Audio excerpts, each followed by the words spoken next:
আসসালামু আলাইকুম রহমতুল্লাহি অবরকাতুহু।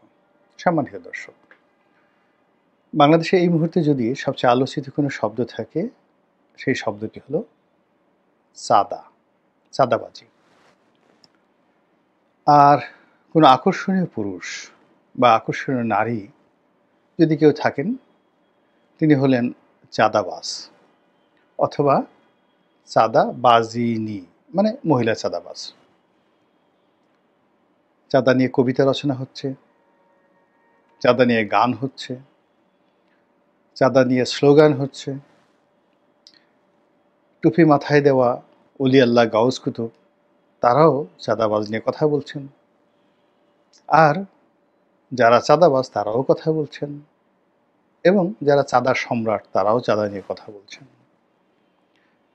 এবং এই মুহূর্তে এই চাঁদার যে বিষয়টি, এটিকে জনপ্রিয় করার জন্য আমাদের সামাজিক মাধ্যমে অনেকে সেই যে রূপচাঁদা মাছ, সামুদ্রিক রূপচাঁদা মাছ, তো সেই রূপচাঁদা মাছকে জাতীয় মাছে পরিণত করার চেষ্টা করছেন। অনেকে বলছেন এটা অমুকের প্রিয় খাবার, মানে রূপচাঁদা প্রিয় খাবার।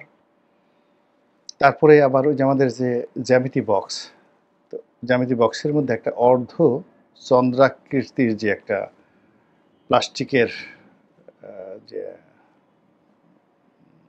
থাকতো, যেটাকে আমরা চান্দা বলতাম, তো ওটাও এক হাতে নিয়ে মানুষে নানা রকম ব্যঙ্গ করছে যে এটা ওনার গলার মালা।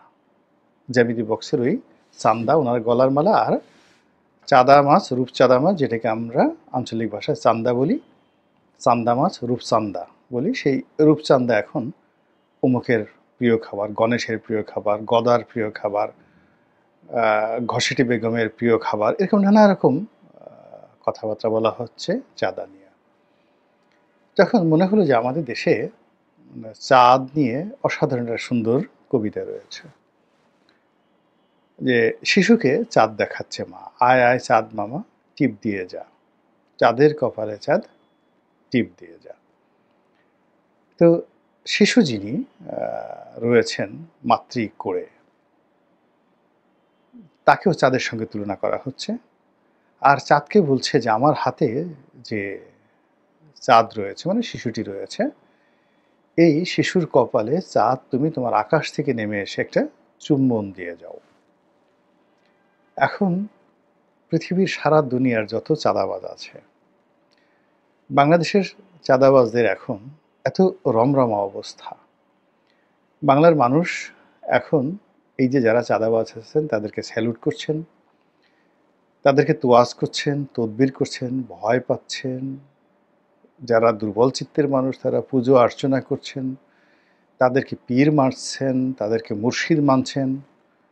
তো মুর্শিদ আমার গলার মালা ধীরে ধীরে টানে, যে ওয়াজটা আছে না, মুর্শিদ আমার গলার মালা ধীরে ধীরে টানে ডিজে ওয়াজ। তো এরকম যে চান্দা আমার গলার মালা, চান্দা ভাই আমার গলার মালা, আসেন আসেন আসেন, এরকম দেখবেন যে জিকির তৈরি হয়ে গেছে। এই চাঁদা নিয়ে মারামারি হচ্ছে, চাঁদা নিয়ে খুন খারাপি হচ্ছে। এই চাঁদার কারণে শিল্প কলকারখানা ধ্বংস হয়ে যাচ্ছে, আবার চাঁদার কারণে নতুন নতুন শিল্প কলকারখানা গড়ে উঠছে। চাঁদার টাকায় রোলস রয়েস, মার্সিডিজ বেঞ্জ থেকে শুরু করে অনেক দামি দামি গাড়ি হচ্ছে, বাড়ি হচ্ছে দেশে বিদেশে সর্বত্র। ফলে আমাদের এই চাঁদাবাজদের মধ্যে যে কমিউনিটি, এই কমিউনিটি হলো, ধরেন একেবারে স্তর আছে, যারা একেবারে ছোট চাঁদাবাজ তাদেরকে বলা হয় চাঁদাবাবু বা চান্দাবাবু। এরপরের স্তরটা হলো চান্দা ভাই। একটু পাড়া মহল্লা যারা চাঁদাবাজি করেন, চান্দা ভাই। তো চান্দা ভাইয়ের যে বড় নেতা, দেখা গেল তিনি চান্দা কাকু। তো চান্দা কাকু, আর সবচেয়ে যিনি গ্যাংস্টার তিনি হলেন চান্দা বাবা বা চাঁদা বাবা। এখন এই চাঁদা বাবাদেরকে নিয়ে চান্দা ভাইদের, চান্দা কাকুদের, চান্দা বাবুদের যে উন্মাদনা, যে সিন্ডিকেট, টেকনাফ থেকে তেঁতুলিয়া পর্যন্ত গড়ে উঠেছে গত 11 মাসে।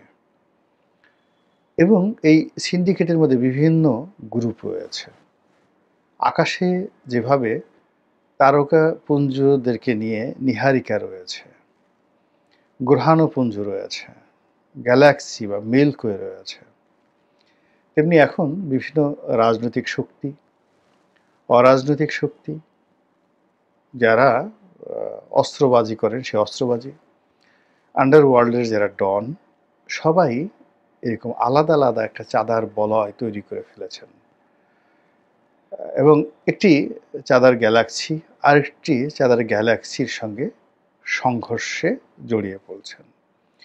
দূর থেকে আমরা যেভাবে মহাকাশের যে ছায়াপথ বা গ্যালাক্সিকে দেখি, আমরা বাংলাদেশের মানুষ এই চাঁদা সিন্ডিকেটদেরকে দেখছি এবং এক চাঁদাবাজ আর এক চাঁদাবাজকে অসাধারণ সুন্দরভাবে গালাগাল দিচ্ছে। এবং সেই সকল গালাগালিতে যে ভাষা, তারপর যে জেহান, যে শক্তিমত্তা এবং একে অপরকে ছোট করার, একে অপরকে বড় করার, একে অপরকে দমন করার, একে অপরকে কবরে পাঠানোর যে চান্দা মাকড়া যে ব্যাটারি আছে, একসময় বাংলাদেশের খুব জনপ্রিয় ব্যাটারি ছিল চান্দা ব্যাটারি। কোহিনূর শিল্পগোষ্ঠী এই চান্দা ব্যাটারি ব্যবহার করতেন। তো এই চান্দা মার্কা ব্যাটারির যে যন্ত্রণা, দাপট, লাইট, এটা বাংলাদেশকে রীতিমতো তছনছ করে ছেড়ে দিচ্ছে।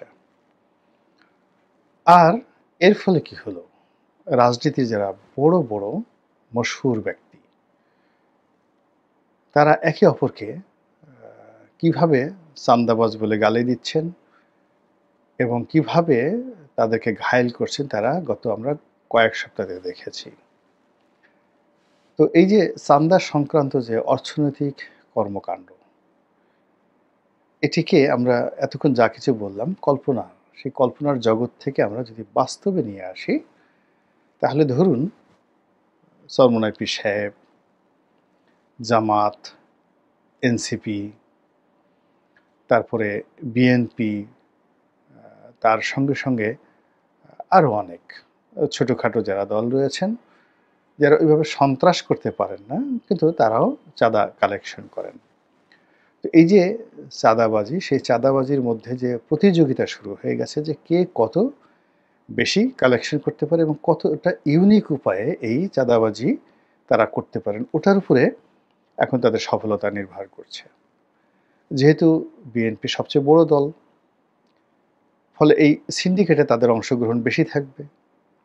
দলের মধ্যে ভালো মানুষও যেভাবে আছে, মন্দ মানুষও যেভাবে আছে। আর এই বিএনপির চাঁদাবাজ যারা আছেন বা চাঁদাবাজ যারা আছেন, তাদের যে সফলতা, তাদের যে গ্লিমসেস এবং তাদের যে মানে যাকে বলা হয় বিকিরণ, ফুটফুটে মানে আলো তারা বিকিরণ করছে, চাঁদার আলো, চাঁদের আলো, এটা দেখে বিএনপি যারা প্রতিপক্ষ তারা তো বেহুশ। এটা কি ধরনের কথা? এত চাঁদা মানুষ খেতে পারে?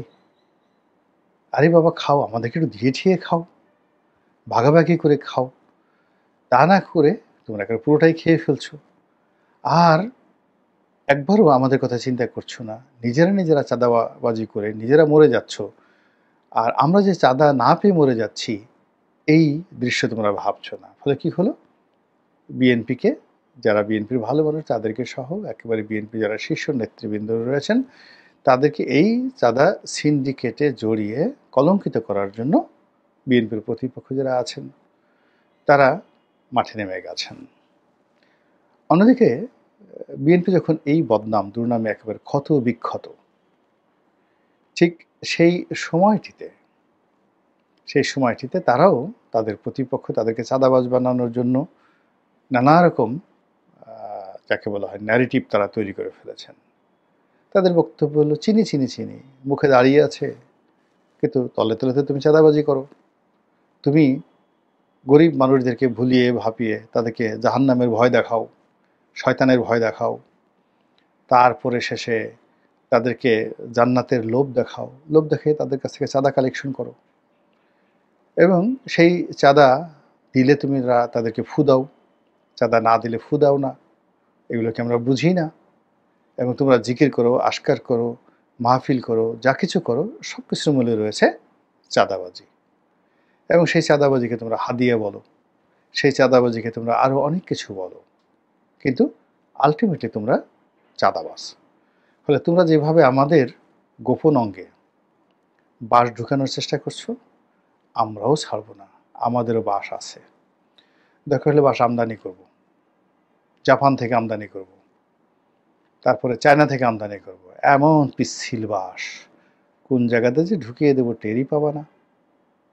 ফলে কি হচ্ছে, এই যে চাঁদা নিয়ে যে রেষারেষি, চাঁদা নিয়ে যে পাল্টা অভিযোগ, এর মধ্যে দ্বিতীয় স্তরে মানে এক পক্ষ অপর পক্ষকে বাঁশ দেওয়ার জন্য তারা দরকার হলে বাঁশ আমদানি করার জন্য এলসি খুলে ফেলেছে। এবং তার কিছু নমুনা আমরা রাজপথে দেখতে পাচ্ছি গত 24 ঘন্টাতে। এরপর অন্যান্য যে রাজনৈতিক দল, যেমন ধরুন জামায়াতে ইসলামী, এখন তারা ওই রশিদ দিয়ে তারা বিভিন্ন মানুষের কাছ থেকে সাহায্য নেয়। তো উপরে লেখা আছে বাইতুল মাল। বাইতুল মাল, আমাদের দেশে মাল শব্দটি একটা সময় খুব, যাকে বলা হয়, যদি আপনি ধর্মীয় দৃষ্টিকোণ থেকে চিন্তা করেন, মাল মানে সম্পদ। কিন্তু যেহেতু এখন যেভাবে গালাগালি হচ্ছে, তারেক রহমান সাহেবকে গালি দিচ্ছে, তো গালি দিচ্ছে, তার যে একটা ঢ্যাস মেরে দেওয়ার চেষ্টা করা হচ্ছে। তারপরে তারেক রহমান সাহেব একজন সুপুরুষ, তাকে নারী বানিয়ে তাকে নারীর অঙ্গের সঙ্গে তুলনা করা হচ্ছে, বলা হচ্ছে তারেক রহমান দন্তের সহায়কারে সা। এটা এখন জনপ্রিয়, আর বলার দরকার নেই। মানে এই শব্দটি বলে মূলত তারেক রহমানের লিঙ্গান্তর ঘটানো হচ্ছে, মানে তাকে পুরুষ থেকে নারীতে রূপান্তরিত করা হচ্ছে, যে ও কিসের